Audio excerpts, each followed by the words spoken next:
Welcome to the Salmon Runs YouTube. Enjoy the video. You start by ensuring admin privileges and the latest Brookhaven 2025 patch. This avoids version mismatches. Once ready, open the game menu and press the console hotkey, commonly / or tilde, so the input line appears. Type a simple status command to verify access and watch for error text so you know the console is responding. Make sure to avoid caps or stray spaces. The parser is literal. This initial check saves time and prevents running commands that will silently fail. Once the console responds, list variables with shovars to understand defaults. This helps you know what to change and why.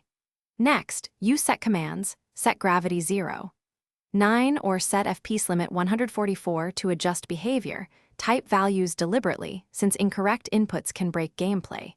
If you need multiple changes, chain them with and or semicolons when the engine allows it, which speeds execution. Make sure to test each change briefly, so you can revert quickly if the effect is undesirable. To finalize, persist successful tweaks with save config or export so changes survive restarts.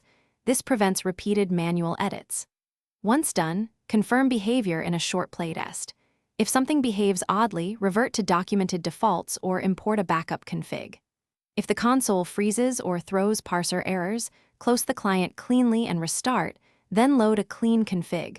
Corrupt temporary files often cause hangs. A single troubleshooting tip: always keep a recent backup so you can restore a working state instantly. Thanks for watching. Consider subscribing if we helped you.